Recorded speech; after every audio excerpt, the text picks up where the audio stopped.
والعظمى الحمد لله الذي لا ينام ولا ينبغي له أن ينام، والصلاة والسلام على من لا نبي بعده وهو قائد المرسلين وخاتم النبيين ورحمة للعالمين وخليل رب العالمين، الصادق والمصدوق والأمين، محمد بن عبد الله القرشي الهاشمي وعلى آله وأصحابه الطيبين الطاهرين، كلما ذكرهم الذاكرون وغفل عن ذكرهم الغافلون. نقول وبالله التوفيق. حدثنا عبد الجبار بن عبد الرحمن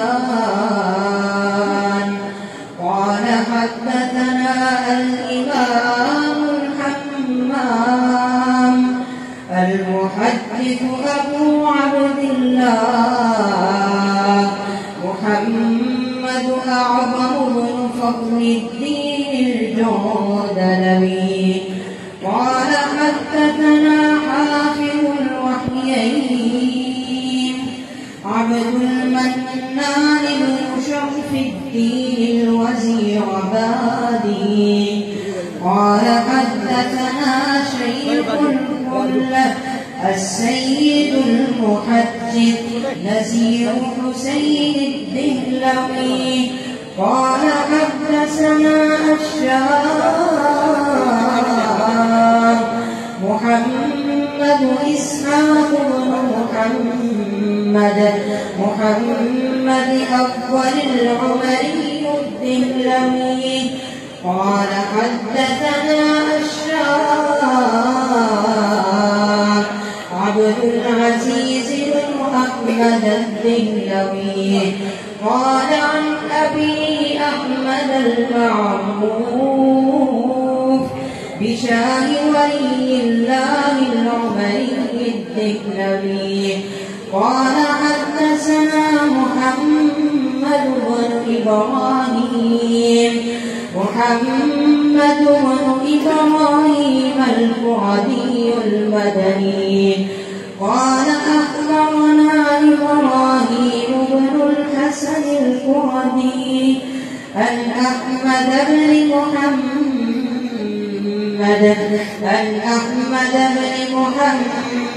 القشاشي المالكي قال حدثنا أحمد بن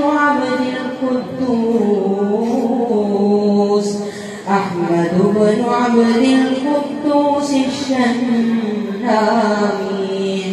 قال حدثنا الشمس محمد بن أحمد بن حمزة الرملي عن شيخ الإسلام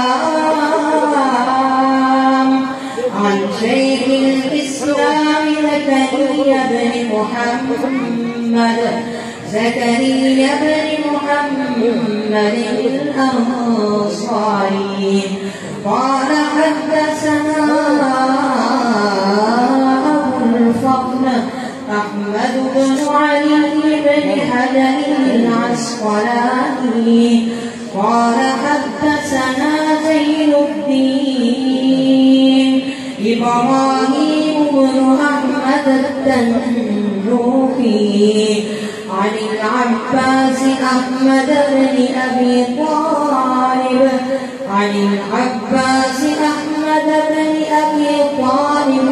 الحجاج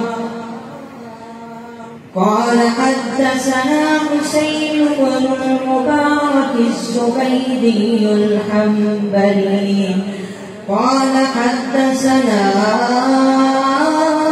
أبو الوقت عبد الأول بن عيسى السيدي الهرمي عن أبي الحسن عبد الرحمن بن محمد بن غفر الداودي قال حدثنا أبو محمد عبد الله بن أحمد بن حمويه السرقسي قال حدثنا أبو عبد الله محمد بن يوسف بن مطر الفتبني قال حدثنا الشيخ الإمام سيد الفقهاء والمحدثين رئيس المتكلمين أمير المؤمنين في الحديث أبو عبد الله محمد بن إسماعيل الجعفي البخاري قال بابا كيف كان بدء الوحي إلى رسول الله صلى الله عليه وسلم وقول الله جل ذكره إنا أوحينا إليك كما أوحينا إلى نوح والنبيين من بعده إلى باب قول الله ونضع الموازين القسط ليوم القيامة وأن أعمال بني آدم وقولهم يوزن وقال مجاهدا القسطاس والعدل بالرومية ويقال القسط مصدر المقسط وهو العادل وأما القاسط فهو الجائز حدثنا أحمد بن إشكاب قال حدثنا محمد بن فضيل عن عباد بن القعقاع عن أبي زرعة عن أبي هريرة رضي الله عنه قال قال النبي صلى الله عليه وسلم كلمتان حبيبتان إلى الرحمن خفيفتان على اللسان ثقيلتان في الميزان سبحان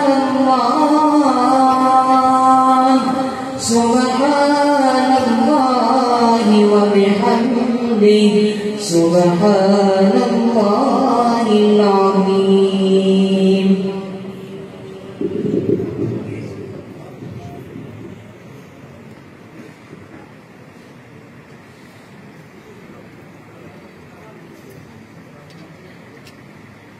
السلام عليكم ورحمة الله وبركاته.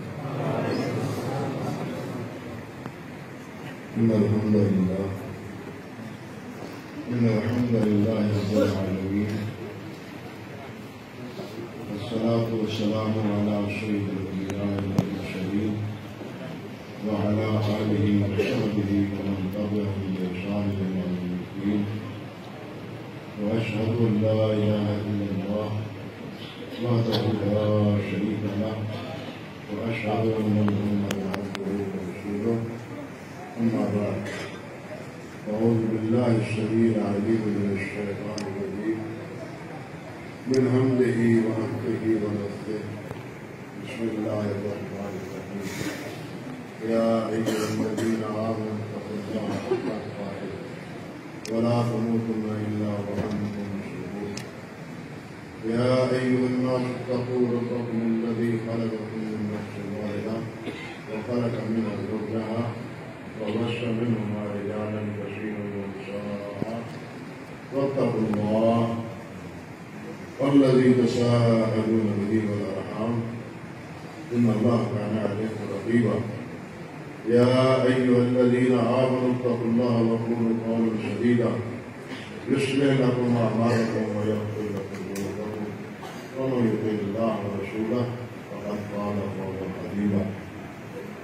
فضیلت معاذ حضرت مولانا الشیخ وفاد مفتی مکانا و دیگر مشائخ کرام اور علماء کرام عزیز طلباء بزرگان گرامی قدر اور دیگر وہ حضرات جو اس بابرکت مجلس میں شرکت کے لیے تشریف لائے ہیں، اللہ سبحانہ و تعالی ہمارا یہ مل بیٹھنا اپنی بارگاہ میں قبول فرمائے اور حدیث پاک کے ساتھ جو تعلق، جو وابستگی، جو محبت کا اظہار ہم کر رہے ہیں، اللہ سبحانہ و تعالی اس میں اضافہ بھی فرمائے اور حدیث پر، کتاب و سنت پر عمل کی توفیق کی بخشے۔ بات دراصل یہ ہے کہ وقت کی تنگ دامنی میرے لیے اس وقت انتہائی پشیمانی کا باعث بن رہی ہے۔ بالخصوص مولانا محمد یعقوب صاحب کی گفتگو کے بعد تو کئی عناوین میرے سامنے کھلے ہوئے ہیں، نہیں سمجھ آ رہی کہ میں کس کو موضوع بناؤں اور کس کو کہاں سے ابتدا اور آغاز کروں۔ عزیزم نے اپنے شیخ صاحب اور حضرت حافظ صاحب کے سند سے اپنی سند کا آغاز کیا ہے اور یہ دین کا ایک حصہ ہے کہ دین میں کوئی بات بھی سند کے بغیر نہیں ہے، لیکن ایک بات کی طرف توجہ دلانا ضروری سمجھتا ہوں کہ عزیز نے سند میں یہ پڑھا ہے شاہ محمد احمد العمری الدہلوی، شاہ ولی اللہ المعروف ولی اللہ، یا شاہ ان کے صاحبزادے شاہ عبدالعزیز العمری رحمہ اللہ۔ ہمارے ہاں شاہ کا اطلاق عموماً سید پر ہوتا ہے، شاید طالب علم ہمارے عزیز کو یہ معلوم ہو تو کہہ رہا ہے کہ وہ عمری ہیں، شاہ عبدالعزیز ہو یا شاہ ولی اللہ ہو، یہ سادات خاندان کے سے تعلق نہیں رکھتے، یہ حضرت عمر فاروق رضی اللہ تعالیٰ عنہ کے ساتھ ان کا سلسلہ نظر ملتا ہے، تبھی انہیں عمری کہا جاتا ہے، انہیں تبھی عمری کہا جاتا ہے۔ اور شاہ کا لقب جو ہے نا وہ اکرام اور اعزاز کے لیے، یہ خاندانی نسبت کے طور پر شاہ ولی اللہ کو، شاہ اسماعیل کو، یا اسی طرح شاہ عبدالعزیز کو، شاہ اسحاق کو، جو ہم شاہ اسحاق کہتے ہیں تو اس کے بعد یہ نہیں ہے کہ وہ نبی علیہ السلام کے خاندان سے تعلق رکھتے ہیں، بلکہ ان کا تعلق جو ہے وہ حضرت عمر فاروق رضی اللہ تعالیٰ عنہ کے ساتھ۔ شیخ صاحب یہاں یہ مسلط ہے، جس کی مسلط ہے، سچی بات ہے، اس مسلط کی جو ہے نا لاج رکھنا یہ بہت مشکل ہے، بہت مشکل ہے، پورا کرنا تو بہت دور کا تصور ہے نا، اس کا دھندلا سا نشان باقی رکھنا میں سمجھتا ہوں وہ بھی ہم اگر رکھتے ہیں تو ہمارے لیے بڑا ہے۔ حضرت مولانا حافظ اللہ صاحب وفی محدث رحمۃ اللہ علیہ یہ مسئلہ ہے آپ جانتے ہیں، اور حضرت حافظ صاحب وہ شاگرد تھے حضرت مولانا عبداللہ غازی پوری رحمۃ اللہ علیہ، حضرت مولانا عبداللہ غازی پوری وفی تھے، لیکن حضرت میاں صاحب رحمۃ اللہ علیہ سے پڑھنے کے بعد وہ عالم تھے، اور حضرت عبداللہ غازی پوری کا لقب استاد الاساتذہ تھا، استاد الاساتذہ تھا، اور میاں صاحب کے بعد حضرت میاں نذیر حسین رحمۃ اللہ علیہ کے بعد حدیث کا یا تعلیم کا سب سے بڑا حلقہ حضرت مولانا عبداللہ غازی پوری رحمۃ اللہ علیہ کا. حضرت مولانا عبداللہ غازی پوری کے شفا جان حدیث ہوئے تو ایک دفعہ مولانا عبدالحی لکھنوی رحمۃ اللہ علیہ کے یہاں پہنچے. مولانا عبدالحی لکھنوی رحمۃ اللہ علیہ نے یہ کہا کہ حافظ صاحب آپ نے جو کوئی ذہن کرنا شروع کر دی ہے. تو حافظ صاحب فرمانے لگے مولانا آپ بھی پوچھتے ہیں یہ بات فرمائی اور آپ دیدہ ہو گئے. اس پر حضرت مولانا عبدالحی لکھنوی خاموش ہو.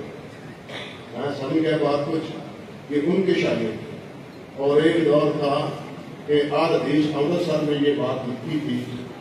حالانکہ آل حدیث امرتسر میں اور تنظیم روپڑ میں آپس میں مزاج کا چلتا تھا. بعض علمی مسائل میں اختلاف تھا.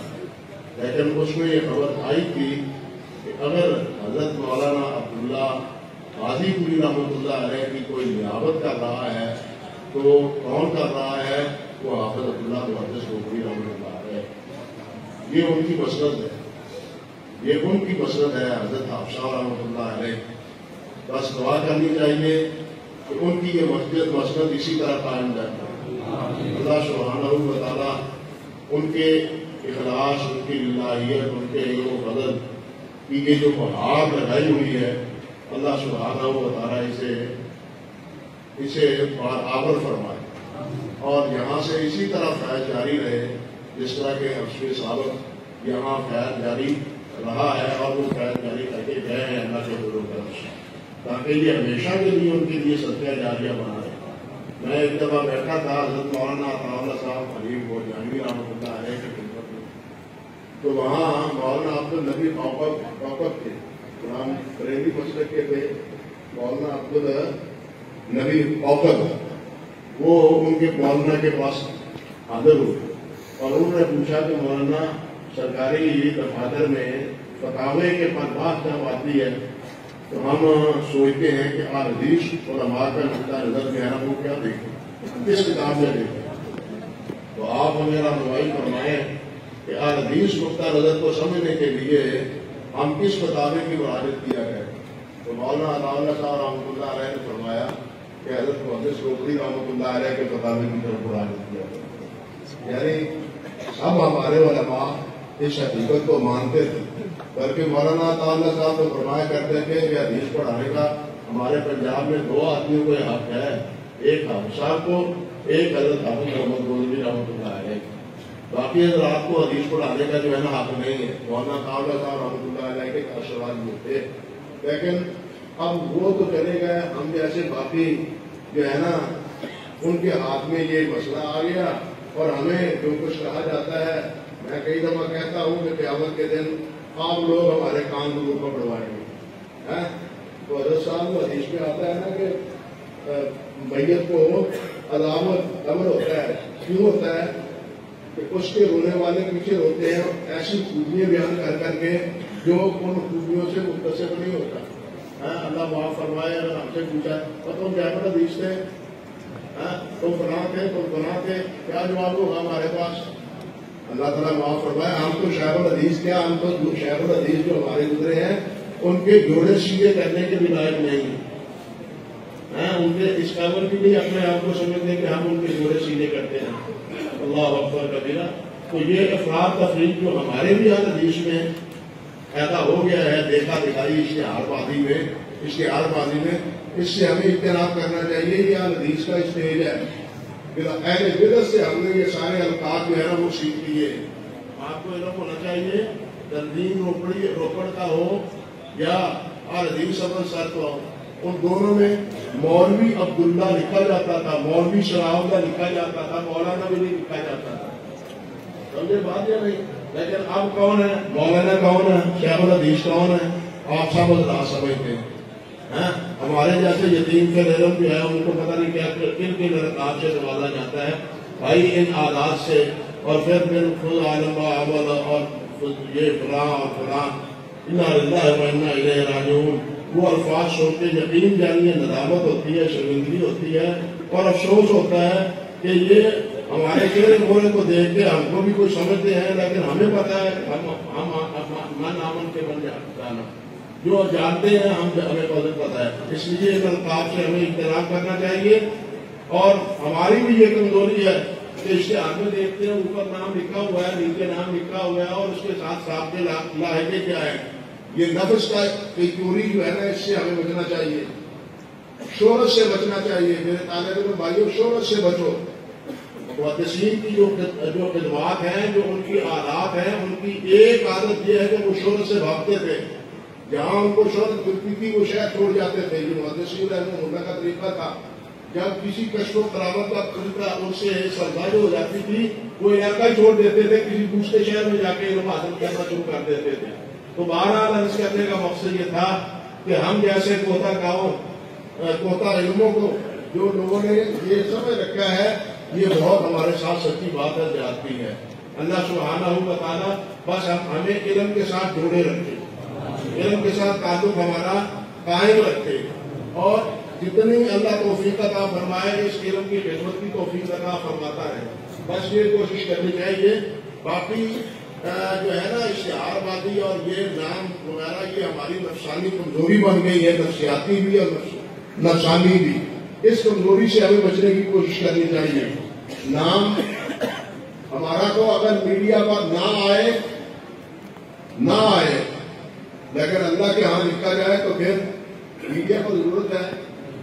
میڈیا پر تو ضرورت نہیں. کوشش یہ کرنی چاہیے کہ ہمارا نام اللہ کے ہاں لکھا جائے کہ یہ دین کے خادم ہے، اللہ ہماری خدمتوں کو قبول فرما لے. یہ کوشش کرنی چاہیے، یہ ارادہ کرنا چاہیے. امام بخاری نے ابھی آپ نے سنا ہے نا، امام بخاری نے پہلی حدیث ذکر کی ہے، کیوں ذکر کی ہے؟ اعمال بالنیات. حالانکہ بدر غیب سے اس کا کوئی تعلق نہیں ہے، بدر غیب سے اس کا کوئی تعلق نہیں ہے. امام بخاری نے مقدمے کے طور پر یہ حدیث ذکر کی ہے، انما الاعمال بالنیات، اعمال کا دار و مدار جو ہے نا وہ نیتوں پر ہے. اگر نیت خالص ہے تو اس کا اجر ملے گا، اگر نیت خالص نہیں ہے اس کا اجر ملے گا نہیں ملے گا.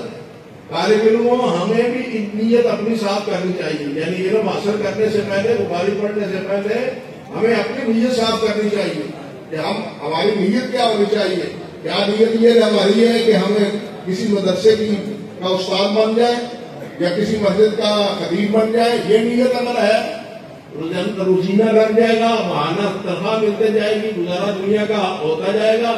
اگر یہ نیت ہے تو فضل دنیا والآخرہ.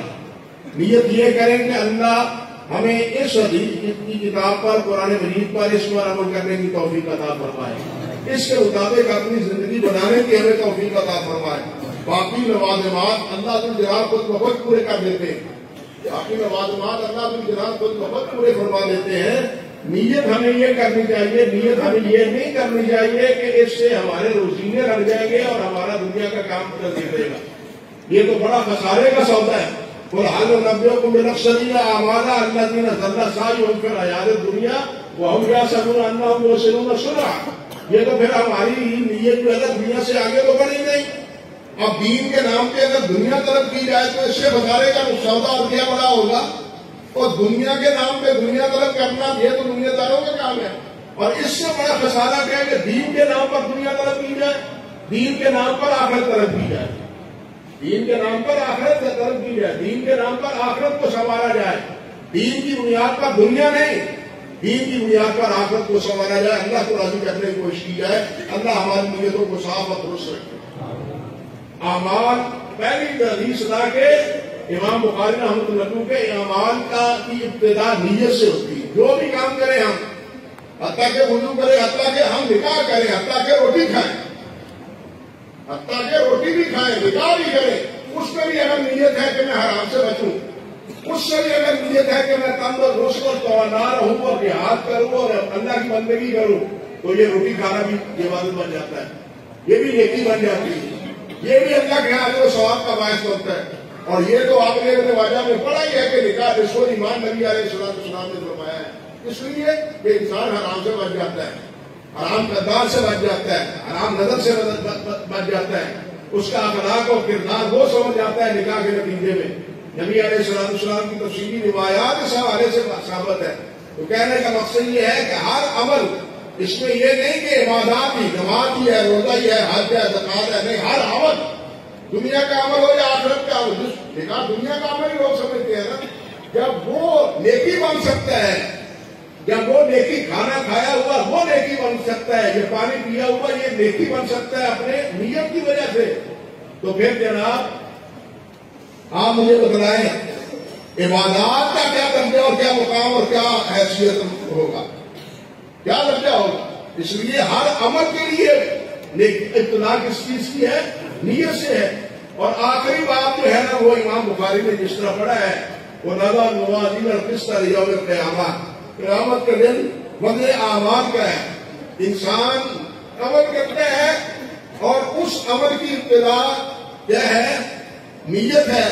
اور ان نیتوں کے ساتھ کیے ہوئے اعمال کا انجام بالآخر کیا ہے؟ قیامت میں وزن اعمال.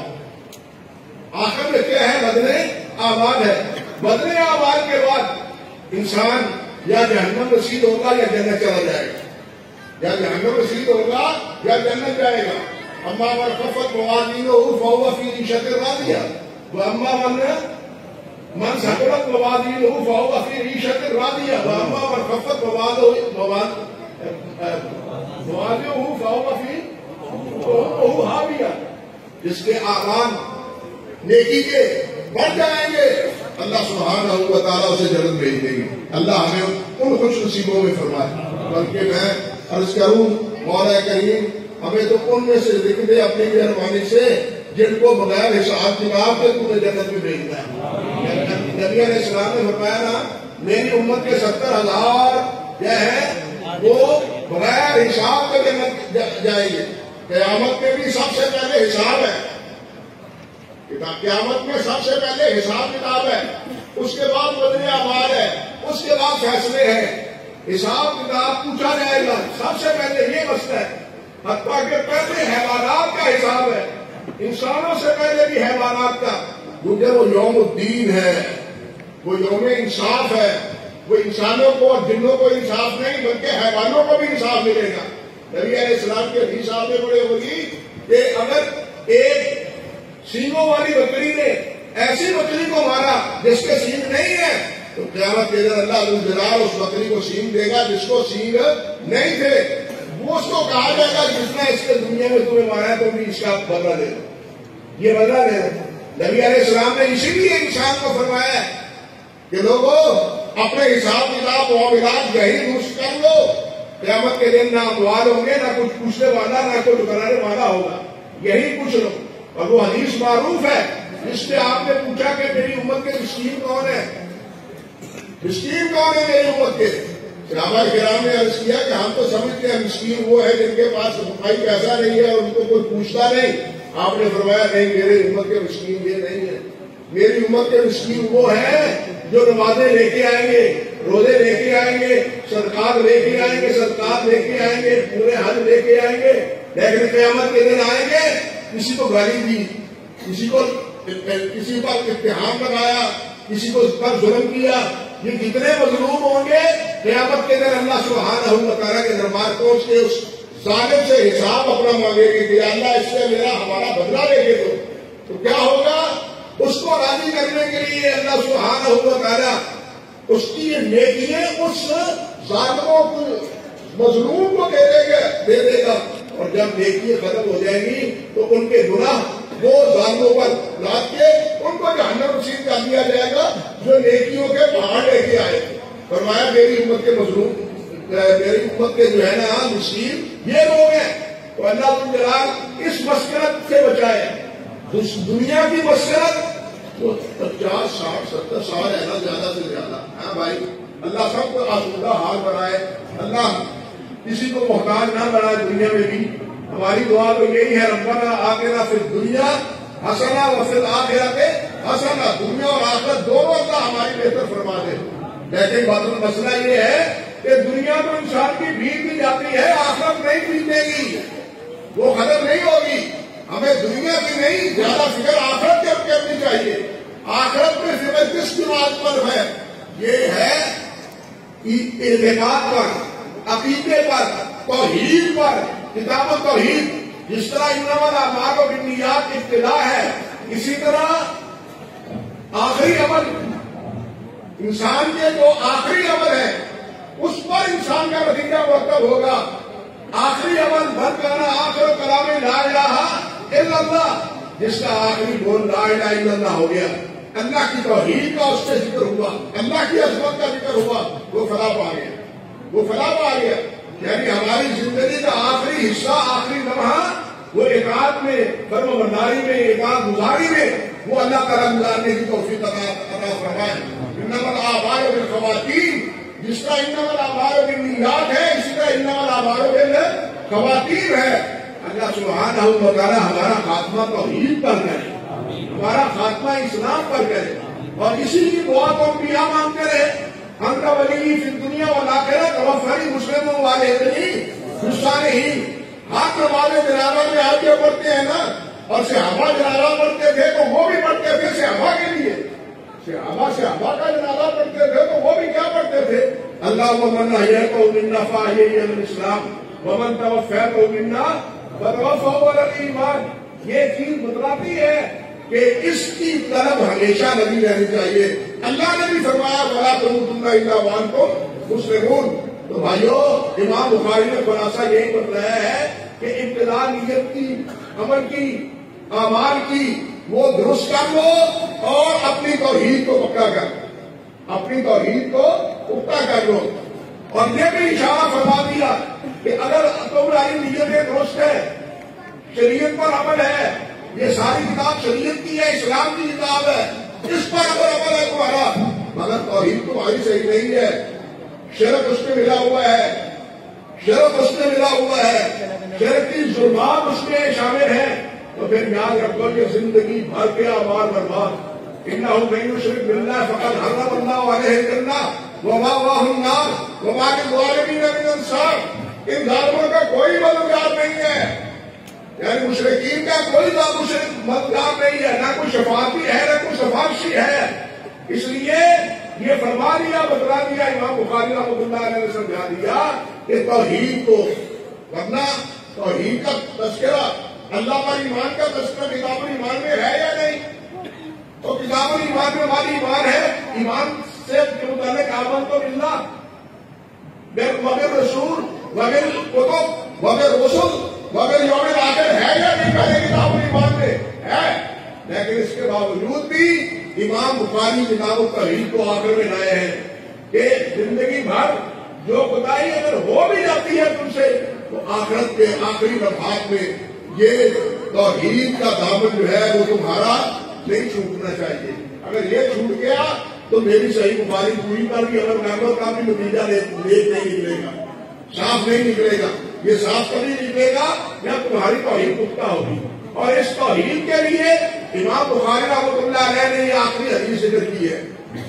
اللہ اکبر. اور اس سند سے اس باب میں اب باب کا تقاضا، سند کا تقاضا، متن کا تقاضا، یہ اپنی جگہ ہر جگہ ایک عنوان ہے اور تفصیل طلب ہے. بات میں چھوڑتا ہوں، بات کو بھی، سند کو بھی چھوڑتا ہوں. متن کے حوالے سے دیکھیے کہ آپ نے فرمایا کلمتان حبیبتان الی الرحمن خفیفتان علی اللسان، حبیبتان الی الرحمن خفیفتان علی اللسان ثقیلتان فی المیزان سبحان اللہ و بحمدہ سبحان اللہ العظیم. دو بول ہیں، دو کلمے ہیں. یہ کلمہ کلام بمانا ہے، کلام کے معنی میں ہے، جس طرح قرآن مجید میں آتا ہے نا رب ارجعون لعلی اعمل صالحا. قرآن کیا کلہ ہی کلمہ، کلہ ہی کلمہ، جو کہیں گے کہ یا اللہ ہمیں واپس بھیج، ہم اب آئندہ زندگی بالکل پوری صحیح گزاریں گے. اللہ فرماتے ہیں یہ کلمہ ہے، یہ اس کا کلمہ اس کو کوئی فائدہ نہیں دے گا، ہم واپس سے کو نہیں لوٹائیں گے. ٹھیک ہے نا؟ اس کے اس پورے کلام کو اللہ نے کیا کہا ہے؟ بھائی ہم بھی کلمہ توحید کہتے ہیں، کلمہ شہادت کہتے ہیں، لیکن یہ کلمہ شہادت وہ نہیں ہے جو جنازے کے وقت اٹھاتے ہیں. جنازے کے وقت بھی کلمہ شہادت پڑھتے ہیں نا، لیکن وہ صرف کلمہ شہادت کہتے ہیں، پڑھتے نہیں ہیں، کیونکہ اس کی نیت بھی صرف حاضری والی شہادت، اپنی حاضری، اہل میت کے ہاں اپنی حاضری کہ میں بھی حاضر ہوں جناب جنازے کے لیے. تو کلمہ شہادت اس لیے سے بولا جا رہا ہے ورنہ پڑھنے والا کوئی بھی نہیں ہوتا. ہاں تو کلمہ شہادت پر پورا کلمہ ایک کلمہ ہے. کلمہ توحید لا الہ الا اللہ محمد رسول اللہ ایک کلمہ ہے. تو یہاں بھی کلمتان دو کلموں سے مراد بابانا دو جملے ہیں. اور وہ کیا ہیں؟ ان کے بارے میں کیا فرمایا؟ حبیب کان الرحمان، رحمان کے ہاں وہ بڑے محبوب ہیں. دو چیزیں ہیں، حبیب کان الرحمان، دونوں محبوب ہیں. ایک حبیب ہوتا ہے، ایک محبوب ہوتا ہے. ایک حبیب ہوتا ہے، ایک محبوب ہوتا ہے. حافظ ابن قیم رحمۃ اللہ علیہ نے جلال افہام میں کہا ہے کہ حبیب ابلغ ہے محبوب سے. محبوب وہ ہوتا ہے جس سے کوئی محبت کرے، حبیب وہ ہوتا ہے کہ جس میں ایسی صفات ہو کہ لوگ خود اس سے محبت کرے، یعنی ایسی صفات سے متصف ہو. حبیب ابلغ ہے محبوب سے. اور یہ دو کلمے ہیں، یہ بڑے پیارے ہیں. حبیب ہے اللہ ذوالجلال کے ہاں، اللہ کے ہاں یہ حبیب ہے. اور یہ اس لیے بھی کہ اللہ بڑا رحمان ہے، بڑا مہربان ہے. یہ اس کی مہربانی کا نتیجہ ہے کہ دو کلموں پر اجر بہت زیادہ عطا فرماتا ہے. دو کلموں پر اجر بہت زیادہ عطا فرماتا ہے. حبیب کان الرحمان، ثقیل کان فی المیزان، یہ دونوں خفیف کان علی اللسان، زبان پر ہلکے، اور ثقیل کان فی المیزان، میزان پر بہت بھاری. پڑھنے میں آسان ہے، پڑھنے میں آسان ہے. آپ ہوٹ نہ ہلائیں، ابھی تجربہ کر کے دیکھیں سبحان اللہ و بحمدہ ہی زبان ہل جائے گی. جیسے لا الہ الا اللہ ہے نا، لا الہ الا اللہ، زبان آپ ہوٹ نہ ہلائیں، لا الہ الا اللہ پڑھ سکتے ہیں زبان کے ساتھ. ہوٹ نہ بھی ہلائیں، تجربہ کر کے دیکھیں، ہوٹ نہ ہلائیں، سبحان اللہ و بحمدہ ہی پھر بھی آپ پڑھ سکتے ہیں. یہ دونوں کلمے بالکل اسی طرح کے ہیں کہ دونوں کلمے پڑھنے میں بڑے آسان ہیں، لیکن ثقیل کان فی المیزان، میزان میں بہت وزنی ہے، بہت بھاری ہے. حدیث میں آتا ہے نبی علیہ السلام نے ارشاد فرمایا کہ جو آدمی اخلاص سے ایک بار کہہ دیتا ہے نا الحمد سبحان اللہ، تو میزان کا آدھا پلگا جو ہے نا وہ بھر جاتا ہے میری دوست سبحان اللہ کہنے سے. اور جب الحمدللہ کہتے ہیں تو پورا بھر جاتا ہے. تو جہاں سبحان اللہ ہے اور بحمدہ، سبحان اللہ کی تنزیہ ہے اور حمد اللہ ذوالجلال کی تعریف ہے. پہلے دیکھیے سبحان میں کلمہ تنزیہ ہے کہ اللہ پاک ہے، جس سے ہر عیب سے، ہر نقص سے، ہر کمزوری سے اللہ پاک ہے. اللہ کے بارے میں سب سے بڑی کمزوری یہ ہے کہ اللہ ذوالجلال کا کسی کو شریک بنا جائے. بھائی میں کاروبار نہیں کر سکتا، زمین کھیتی باڑی نہیں کر سکتا، تو اپنا ایک شریک بنا لیتا ہوں. اپنے کاروبار کے لیے میرا کیا ہے؟ شریک ہے. میں تنہا دکانداری نہیں کر سکتا، یہ میری شراکت داری ہے، اس کے ساتھ میری شراکت داری ہے. لیکن اللہ ذوالجلال جس نے زمین و آسمان کا سارا انتظام اکیلے نے سنبھال رکھا ہے، اس انتظام میں کسی کی شراکت داری نہیں ہے، اس کا کوئی شریک نہیں ہے. بولے الحمدللہ الذی لم یتخذ ولد ولم یکن لہ شریک فی الملک ولم یکن لہ ولی من الذل وکبرہ تکبیرا. اور اسی شراکت داری کی نفی کا اقرار ہمارے کلمہ شہادت سے ہوتا ہے. اشہد ان لا الہ الا اللہ وحدہ لا شریک لہ. اور جب وہ ضمیر یا حجاج اللہ کے گھر میں پہنچتا ہے تو اس وقت بھی کیا کہتا چلا جاتا ہے؟ لبیک اللہم لبیک لبیک لا شریک لک لبیک ان الحمد والنعمت لک والملک ان الحمد والنعمت لک والملک. یہ سب کچھ کہتا ہے لا شریک لک، آخر میں پھر کہتا ہے تیرا کوئی شریک نہیں ہے. گھر پہنچا ہوا ہوں، اب مالک کے گھر میں پہنچ کے بھی اس کا کوئی اور شریک بناؤ. بات وہ بھی ہے، وہ وہاں پہنچ کے بھی کہتے ہیں اور جانا دادا دربار پر دو دے کے دے دینا انا للہ و انا الیہ راجعون. اللہ کے گھر میں جا کے بھی یہ خبریں ان کے دلوں سے نہیں نکلتی، یہ خبریں ان کے دلوں سے اللہ کے گھر میں جانے کے بعد بھی نہیں نکلتی. لیکن اللہ نے جو تعلیم دی ہے وہ کیا ہے؟ لبیک اللہم لبیک لبیک لا شریک لک لبیک. اللہ کا کوئی شریک نہیں ہے، تعریف اسی کے لیے ہے، بادشاہت اسی کے لیے ہے. اللہ کے علاوہ کسی کی بادشاہت نہیں ہے. دنیا میں بھی اور آخرت میں بھی. دنیا میں کیا ہے؟ وَلِلَّهُ مَالِكَ الْمُلْكِ تُؤْتِي الْمُلْكَ مَن تَشَاءُ وَتَنزِعُ الْمُلْكَ مِمَّن تَشَاءُ وَتُعِزُّ مَن تَشَاءُ وَتُذِلُّ مَن تَشَاءُ بِيَدِكَ الْخَيْرُ وَهُوَ عَلَىٰ كُلِّ شَيْءٍ قَدِيرٌ. اور آخرت میں بھی کیا ہے؟ اللہ اکبر. مالک یوم الدین آپ پڑھتے ہیں. اللہ نے فرمایا ہے قیامت کے دن اللہ تعالیٰ پوچھے گا لمن الملک اليوم.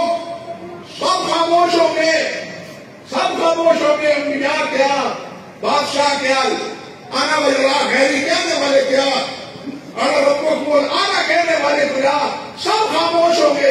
اللہ کی طرف سے جواب آئے گا للہ الواحد القہار. آج بادشاہ کس کی ہے؟ ایک اللہ والا لا شریک کی ہے جو قہار ہے, سب پر غالب ہے, سب مغلوب ہے, سب ایک زبان ہے, کوئی بول نہیں سکتا. یوم یقوم الروح والملائکۃ صفا لا یتکلمون الا من اذن له الرحمن ورضی له اللہ القول. اللہ ذوالجلال جس کے قول سے راضی ہوگا, جس کو اجازت دے گا وہی بولے گا, کوئی دوسرا بولنے کی شکت ہے نہیں رکھے گا. یہ ہے اللہ کی بادشاہ. بادشاہ کس کی؟ اللہ سبحانہ و تعالیٰ کی, دنیا میں بھی اور آخرت میں بھی. یہاں بھی یہی ہے. سبحان کے معنی کیا ہے؟ اللہ ہر عیب سے پاک. اور سب سے بڑا عیب کیا ہے کہ اللہ کا کسی کو شریک بنایا جائے یا ایسے اوصاف سے اللہ کو متصل کیا جائے جو اللہ ذوالجلال والاکرام کے شایان شان نہ ہو. ایسے اوصاف سے اللہ کو متصل, جیسے کہ کیا ہے, اللہ کا بیٹا ہے, اللہ کی بیٹیاں ہیں. مشرکین کہتے تھے فرشتے اللہ کی بیٹیاں ہیں. عیسائی کہتے ہیں کہ عیسیٰ علیہ السلام اللہ کے کیا ہے, بیٹے ہیں. اور ہمارے مولوی صاحبان 25 دسمبر کو عیسائیوں کے ساتھ ایک کاٹنے ہوتے ہیں حضور اللہ کا, انا للہ و انا الیہ راجعون. ہمارے مولوی صاحب بھی شامل ہوتے ہیں. 25 دسمبر کو جا کے میلاد النبی بھی مناتے ہیں, میلاد مسیح اور مولود بھی مناتے ہیں. یہ سب کچھ اخباروں میں آپ دیکھتی ہیں یا نہیں؟ وہ مولود مسیح کون ہے؟ وہ عید اللہ ہے ان کے نزدیک. اور آپ بھی کہتے ہیں, اب جو عید اللہ کہتا ہے وہ کون ہے؟ حدیث میں آیا نبی علیہ السلام نے فرمایا یسبنی ابن آدم, آدم کا بیٹا مجھے گالیاں دیتا ہے, آدم کا بیٹا مجھے گالیاں دیتا ہے. وہ گالی کیا ہے کہ عید اللہ اتخذ ولدا, کہ اللہ نے بیٹا بنایا. جو کہتا ہے کہ اللہ کی اولاد ہے وہ اللہ کو گالی دیتا ہے. اور ہم جناب یا مسیح موعود مسیح علیہ السلام کی یوم میلاد مناتے ہیں. آپ بتلائیے کہ کیا مسلمان اس قسم کی حرکت کا ارتکاب کر سکتا ہے؟ سوچ بھی نہیں سکتا. معاذ اللہ ثم استغفر اللہ. اس لیے سبحان اللہ ذوالجلال کی تقدیس اور تنزیہ ہے. اور حمد کیا ہے؟ وہ اللہ ذوالجلال کی تعریف. حمد وہ ہستی جس کے تمام اوصاف ذاتی ہو, جس کے تمام اوصاف کیا ہو, ذاتی ہو. اللہ کے علاوہ جس کے جتنے صفات ہیں وہ سب اللہ تعالیٰ کی عطا ہے. کسی کے پاس ذاتی نہیں ہے. فرشتے ہوں, انبیاء ہوں, صلحاء ہوں, جتنے بھی ہیں, جو بھی ان کا وصف ہے وہ اللہ کی عطا ہے, وہ اللہ کی دین ہے, اللہ کی عطا کی ہوئی ہے. یہ جو بات ایک آدمی نے کہا, ایک صاحب نے کہا کہ نبی علیہ السلام کی حیات وہ ذاتی تھی. معاذ اللہ ثم استغفر اللہ, نبی علیہ السلام فوت نہیں ہوئے, آپ کی حیات ذاتی تھی. ایک صاحب نے کہا ہے بڑے سبیر, ایک بڑے عالم نے تحذیر الناس میں, علماء سمجھے گے کہ تحذیر الناس کس کی کتاب ہے, میں نام نہیں لینا چاہتا. وہ کہتے ہیں کہ نبی انبیاء کی, نبی علیہ السلام کی زندگی, وہ زندگی کیا تھی, ذاتی تھی. آج تو موت نہیں آئی. موت آپ پر ایسے ہی ہے جیسے دیا جل رہا ہو اور اوپر گلاس رکھ دیا گیا ہو, دیا جلتا ہی رہتا ہے. لیکن اس قومی کو اتنا پتا نہیں کہ دیے کے اوپر گلاس رکھ دیا جائے تو دیا بھی بول جاتا ہے, تو دیا جلتا نہیں رہتا. ہوا سے دیا جلتا ہے. جیسے سانس ہم لیتے ہیں اس سے انسان بولتا ہے, اس کی زندگی ہے. یہ روشنی جو ہے دیے کی وہ بھی ہوا کی وجہ سے ہے. اگر اس کو ہوا ملنی بند ہو جائے تو وہ دیا بھی بن جاتا ہے. بات سمجھے یا نہیں؟ یہ نہیں سمجھ آئی تم مولوی صاحب کو, لیکن یہ مثال دے کے مطمئن کر دیا کہ آپ کی حیات ذاتی. اسی لیے کہتے ہیں کہ آپ کی زندگی قبر کی دنیاوی زندگی ہے. بات سمجھے یا نہیں؟ اسی لیے کہتے ہیں کہ آپ کی زندگی دنیا میں بھی قبر کی زندگی ہے. اور قبر کی زندگی ماننے کے بعد پھر آگے جو کچھ منصوبات میں لکھا ہوا ہے وہ کہنے کی کوئی گنجائش نہیں ہے میرے لیے. وہ میرے لیے کہنے کی کوئی گنجائش نہیں ہے. کہاں یہاں پر کہ قبر اطہر میں ازواج مطہرات کو بھی پیش کیا جاتا ہے. وائے افسوس کہ یہاں کہاں تک یہ مسئلہ کہاں سے کہاں تک پہنچا. انا للہ و انا الیہ راجعون. بہرحال کرام کاتبین پیچھے میرے پہنچ گئے ہیں. میں نے تو پہلے بھی کہا تھا حضرت صاحب سے کہ اب وقت کیا رہ گیا. میں نے بڑی کوشش سے بات کو سمیٹنے کی کوشش کی. نہ علی الحمد کی بات ہوئی, نہ اللہ کی بات ہوئی, نہ اللہ کی عظمت کی کوئی بات ہوئی, نہ کبریائی کی بات ہوئی. سب باتیں جو ہے نا وہ ادھوری چھوڑ کے جا رہا ہوں. اللہ سبحانہ و تعالیٰ یہ حاضری قبول فرمائے اور اللہ تعالیٰ ہمیں اپنی ذات سے وابستہ رکھے, اپنی عظمت کا سکہ ہمارے دل و دماغ میں بٹھائی رکھے اور اپنے پیارے پیغمبر کا سچا دعویدار اور فرمانبردار بنائے. وآخر دعوانا الحمدللہ رب العالمین.